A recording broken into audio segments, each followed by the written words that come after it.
Good morning everyone. I welcome you all. Today we shall be studying about principles of insurance. In our last class, I have explained you the meaning of insurance and some basic terms of insurance. I'll repeat the meaning once again and then we'll move on to our main topic, that is principle of insurance. What was insurance? Insurance is a contract between the insurer and insured. Insurer is an insurance company and insured is a person who is taking the insurance policy. What happens here? Insurer is assuring the insurer that in case of loss he will compensate the person who is taking out the policy. अगर आप insurance policy लेते हो और आपको कोई नुकसान हो जाता है तो उस नुकसान की भरपाई इंश्योरेंस कंपनी कर देगी, ऐसा वो इंश्योरेंस निकालने वाले पर्सन से प्रॉमिस करती है. इस टाइप के कॉन्ट्रैक्ट को हम इंश्योरेंस बुलाते हैं. Now we shall be reading about principles of insurance. Principles means rules. There are certain rules which we have to follow while taking out an insurance policy. We'll go one by one. First principle is principle of utmost good faith. Principle of utmost good faith का मतलब क्या है? जब आप insurance policy निकालते हो तो insurance policy निकालते वक्त आपको सारी चीज़ें क्लियरली इंश्योरेंस कंपनी को बता देनी है.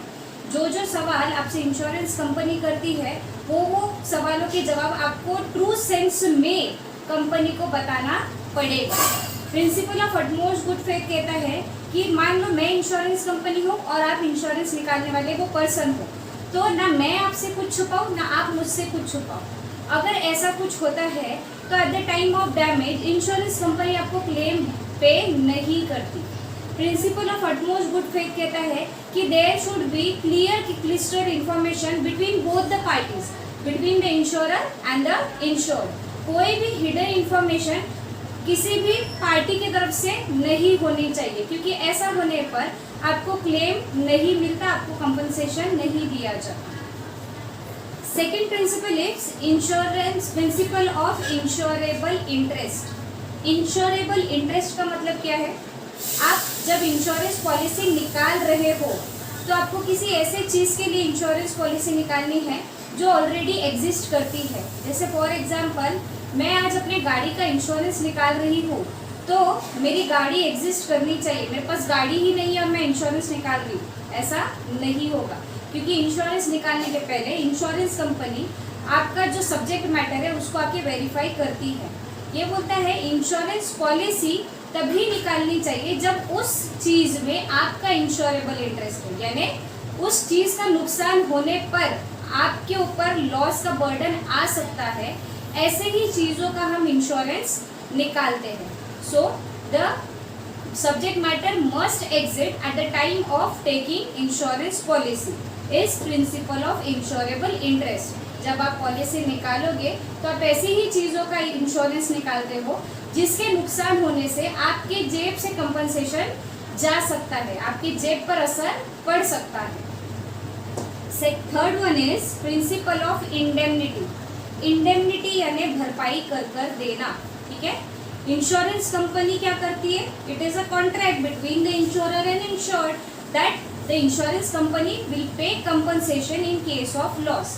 तो प्रिंसिपल ऑफ इंडेमनिटी कहता है कि अगर आपको कोई नुकसान हुआ तो उस नुकसान की भरपाई इंश्योरेंस कंपनी आपको कर देगी eight the time of loss. ठीक है, ये कहता है हमारा principle of indemnity. Principal of subrogation. Principal of subrogation कहता है कि एक बार अगर आपकी चीज़ का डैमेज हो गया, इंश्योरेंस कंपनी ने आपको उसका कंपनसेशन पे कर दिया, तो जो भी डैमेज प्रॉपर्टी है जिसको वापस बेचा जा सकता है वो पूरी प्रॉपर्टी की ओनरशिप इंश्योरेंस कंपनी के तरफ चली जाती है. I repeat this point once again. Principle of subrogation says कि अगर आपने किसी चीज़ का मान लो इंश्योरेंस निकाला था, मान लो आपकी कोई क्लासरूम है जिसका आपने इंश्योरेंस निकाला था, क्लासरूम में किसी वजह से आग लग गई, आपने इंश्योरेंस कंपनी में क्लेम डाला, आपको क्लेम मिल गया. अब उसमें कुछ प्रॉपर्टी ऐसी थी, कुछ बेंचेस ऐसे थे जो ठीक ठाक कंडीशन में थे, बेंचेस का जो लोहा था वो ठीक ठाक कंडीशन में था, तो ये तो सेल हो सकता है. तो प्रिंसिपल ऑफ सब्रोगेशन में क्या होता है, जब इंश्योरेंस कंपनी आपको आपके लॉस कंपनसेट कर दे देती है तो जितना बचा हुआ मैटर, सब्जेक्ट मैटर है, उसकी ओनरशिप इंश्योरेंस कंपनी को पास ऑन हो जाती है। अब जो प्रॉपर्टी बची हुई है लॉस कंपनसेट करने के बाद, वो प्रॉपर्टी इंश्योरेंस कंपनी की ओनरशिप में आ जाएगी और इंश्योरेंस कंपनी चाहे तो उसे बेच सकती है। ऐसा एक रूल होता है, principal of subrogation. Now the next point is very important point, that is principle of contribution. Principle of contribution का मतलब क्या? मान लो आपके पास एक बंगलो है जिसकी वैल्यू है 1 करोड़ रुपीस, ठीक है। अब मेरा सवाल आप लोगों से ये कि आप एक प्रॉपर्टी के कितने इंश्योरेंस निकाल सकते हैं? द आंसर इज आप 1 पॉलिसी निकालो, आप 2 निकालो, आप 3 पॉलिसी निकालो। ये टोटली आपके ऊपर है। आप जितनी पॉलिसी निकालोगे उतना आपको प्रीमियम पे करना पड़ेगा। अब मान लो आपका ये 1 करोड़ का जो बंगलो है, आपने इसकी 3 पॉलिसीज निकाल रखी है, ए कंपनी से, बी कंपनी से और सी कंपनी से। You have taken 3 policies for a single property, that is your bungalow of 1 crore रुपये। अब क्या हुआ, ए कंपनी से आपने पॉलिसी निकाली है, इन्होंने कहा कि अगर नुकसान होगा तो मैं 30 लाख पे करूँगा। इन्होंने कहा नुकसान हुआ तो मैं 50 लाख पे करूँगा, और इन्होंने कहा नुकसान हुआ तो मैं 20 लाख पे करूँगा, ठीक है। जब आप एक से ज़्यादा कंपनी से इंश्योरेंस निकालते हो तो आपको बची हुई इंश्योरेंस कंपनी को इन्फॉर्म करना पड़ता है कि सर मेरी पहले भी किसी और कंपनी से सेम प्रॉपर्टी के लिए पॉलिसी निकली हुई है। इसका मतलब जब आपने एक कंपनी से पॉलिसी निकाली थी आपके बंगलो के लिए, तो आपको बी और सी इन दोनों को इन्फॉर्म करना पड़ेगा जब आप इनसे पॉलिसी ले रहे हो। अगर आप ऐसा नहीं करते तो ऐसे केस में आपको बी और सी कंपनी कोई कंपनसेशन नहीं देगी, क्योंकि आपने पहला प्रिंसिपल वायलेट किया, वो था principal of utmost good faith. आपने इन दोनों को, जो रियल सिचुएशन है कि हम पहले भी किसी से पॉलिसी निकाल चुके हैं अगेंस्ट द सेम प्रॉपर्टी, ये आपने बताया नहीं। तो जब आप एक ही प्रॉपर्टी के अगेंस्ट मल्टीपल पॉलिसीज लेते हो तो आपकी रिस्पॉन्सिबिलिटी बनती है कि आप बाकी की कंपनियों को भी इन्फॉर्म करो कि I have 1 more policy for the same property. अब मान लीजिए आपने इस बंगलो के लिए 3 पॉलिसीज ली है, ठीक है। आपने तीनों को इन्फॉर्म कर दिया है कि भाई मेरी ए से पॉलिसी है, मेरी बी से पॉलिसी है, मेरी सी से पॉलिसी है। अब मान लो आपका नुकसान हो गया, आपकी जो बंगलो है उसको डैमेज हो गया। अब आप क्या कर रहे हो, कंपनी में क्लेम डाल रहे हो।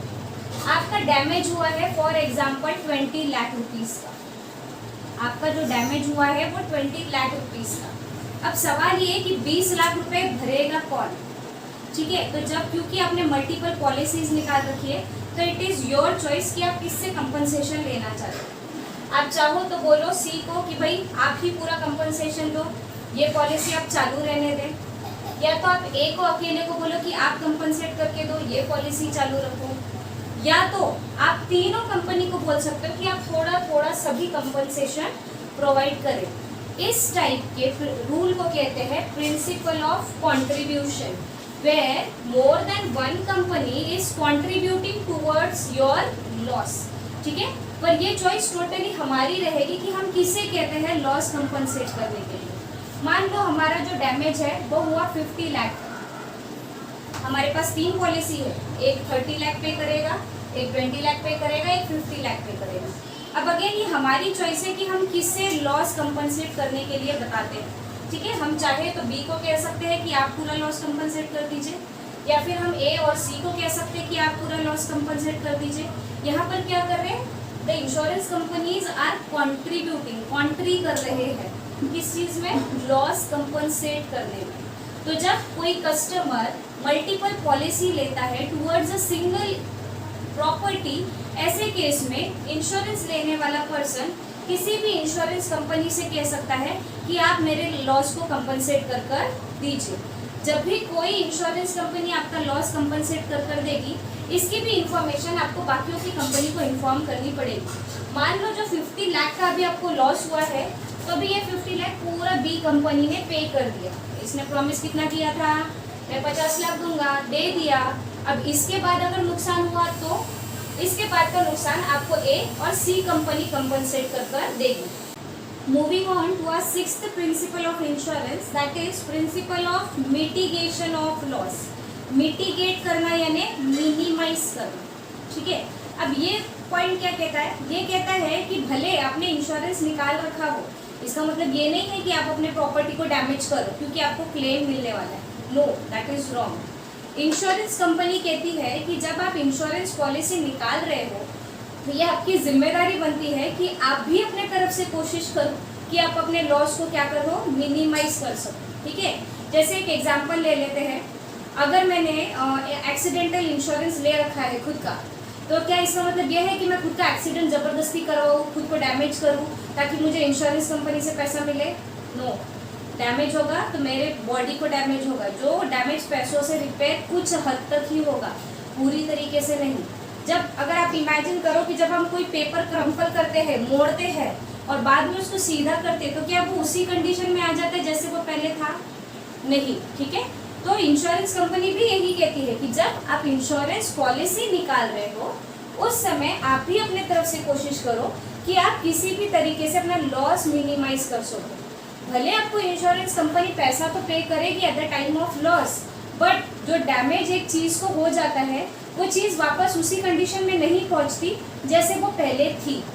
अगर किसी रीजन से आपके ही गलती से नुकसान होता है और इंश्योरेंस कंपनी जब वेरिफिकेशन करने आती है और उनको पता चलता है कि ये जो भी डैमेज हुआ है उसमें आपकी गलती है, ऐसे केस में इंश्योरेंस कंपनी आपको एक भी रुपए का कंपनसेशन पे नहीं करती। ऑलराइट, तो ये पॉइंट क्या कहता है कि भले आप इंश्योरेंस निकालो पर ये आपकी तरफ से भी कोशिश होनी चाहिए कि आप हर पॉसिबल कोशिश करो अपने लॉस होने से खुद को बचाने के लिए। And the last principle is principle of causa proxima. Causa proxima यानी नुकसान होने के पीछे नियरेस्ट पॉसिबल रीजन क्या है, किस रीजन से नुकसान हुआ। इसके लिए भी अभी एग्जांपल देती हूँ। मान लीजिए आपने शिप से मैंगोज भेजे, ठीक है, आपने शिप से मैंगोज भेजे और आपके जो मैंगोज है आपने इंश्योरेंस किसका कराया, अपने सामान का, क्योंकि वो सामान कहीं पहुंचना था, ठीक है। तो आपने इंश्योरेंस निकाला, वो इंश्योरेंस पॉलिसी कुछ ऐसी थी कि 7 दिन के अंदर आपके जो मैंगोज है वो आपके डेस्टिनेशन पर पहुंच जाएंगे, ठीक है। अब हुआ क्या, अब जब शिप जा रही थी तो पानी में वो किसी चीज से टकरा गई और आपके मैंगोज जो हो गए वो डिस्ट्रॉय हो गए, खराब हो गए, सड़ गए, ठीक है। अब सड़ गए, आपने तो इंश्योरेंस मैंगो का निकाला था, आपका लॉस हुआ क्योंकि वो जहाँ पहुँचने वाले थे वहाँ वो डैमेज कंडीशन में पहुँचे, तो वहाँ से जो इनकम होने वाली थी वो इनकम आपको होगी नहीं। ऐसे केस में आपने कंपनी में क्लेम डाला, कंपनी ने वेरीफाई किया कि ये जो मैंगो है ये क्यों सड़े, 7 दिन से लेट शिप पहुंचने के कारण सड़ गए या कोई और रीजन है। तो कंपनी को पता चला कि ये जो शिप है ये कहीं जाकर टकरा गई थी और टकराने की वजह से आपका जो सामान है वो खराब हो गया। आपने पॉलिसी इसलिए निकाली थी टाइम पीरियड के लिए कि 7 दिन के अंदर ये चीज पहुंच जानी चाहिए, वो पहुंची 8th डे, ठीक है। फिर उन्होंने चेक किया कि ये आम क्यों सड़े, 8th डे पहुंचे इसलिए सड़े कि कोई और रीजन है। तो उन लोगों को पता चला कि ये इसलिए सड़े क्योंकि शिप टकरा गई थी और टकराने की वजह से आपके जो मैंगोज है ये खराब हो गए। आपने पॉलिसी क्यों निकाली थी कि 7 डेज में मेरी चीज पहुंच जानी चाहिए, 7 डेज के अंदर इसे कुछ नहीं होना चाहिए। शिप पहुंची 8th डे में और आपके आम भी खराब हो गए। आपने जब पॉलिसी निकाली तो उसका रीजन पता चला सड़ने का कि वो शिप टकराने की वजह से आपके आम सड़े। आपने शिप टकराने का क्लॉज के लिए पॉलिसी ली थी क्या? नो। ऐसे सिचुएशन में कंपनी आपको कोई भी कंपनसेशन पे नहीं करेगी। तो ये जो प्रिंसिपल ऑफ कॉजा प्रॉक्सिमा है ये क्या करता है, ये लॉस होने के पीछे नियरेस्ट क्लॉज क्या है ये ढूंढ कर निकालता है। अगर वो नियरेस्ट क्लॉज के लिए आपने पॉलिसी निकाल रखी होगी तो कंपनी आपको कंपनसेशन पे करेगी, पर अगर वो क्लॉज आपके पॉलिसी में था ही नहीं और आपको नुकसान हो जाता है तो ऐसे सिचुएशन में इंश्योरेंस कंपनी आपको कोई भी कंपनसेशन पे नहीं करती। So these were the 7 principles of insurance which every insurance company follows. In our next class, we shall be studying about the various types of insurance policy. Till then, bye bye. Thank you.